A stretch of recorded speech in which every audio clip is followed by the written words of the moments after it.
Marami akong deposito sa iba't ibang bangko. But I will ask him to make a statement under oath, affidavit. Saan niya nakuha yung informasyon na yan? Kailan? For what purpose? And how was it? File siya ng kaso, buksan ko yan. Ito yung proper format ng waiver.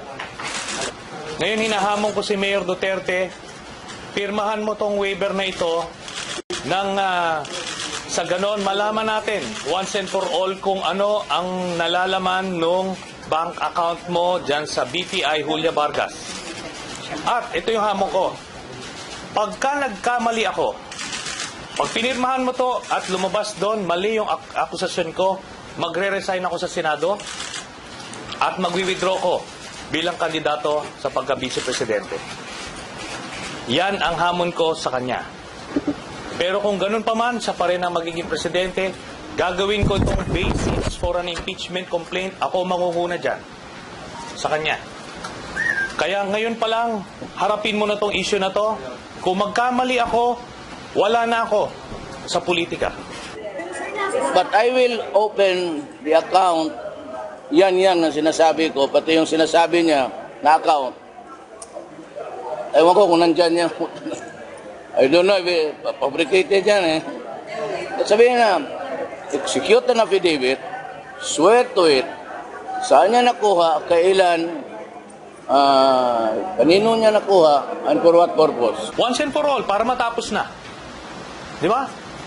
Maganda naman yun Kung hindi ito totoo, you have the chance to get rid of a Senator Trillanes. Forever. Di ba? Ilabas mo. Pirmahan mo. Punta tayo sa bangko. Pag mali ako, immediately, I will resign on the spot. And I will withdraw my candidacy as Vice President. Mayor Duterte, tigilan mo na yung drama. Pirmahan mo na yung waiver. Tapos na. Ba't niya sasabihin na binabayaran? Paano ko binabayaran? Hindi ko nga alam hanggang ngayon na lumabas yan. Bakit akong sinisisi niya? Hindi ba niya kilala? Kasama niya si Senator Trillanes sa madaming hearing laban sa PDAF? Meron ba itong account o hindi? Ano ba nilaman ito? 2014 pa po ito. Itong mga ibinunyag ni Senator Trillanes. By the way, I've not spoken to Senator Trillanes since last year. Yan ang mga gimmick nila di ba? Sasabihin na conspiracy daw ito, na usap-usapan ito ni Senator Trillanes at ni Marcos. 2014 pa po ito. Di ba? At lahat naman ito, sinabi ni Mayor Duterte. Simple lang ito Kahit ano pa sabihin nila, di ba?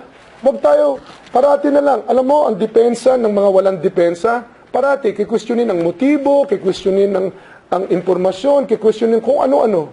Ito, simpleng-simple lang. Yes or no. Wala nang mahabang kwento.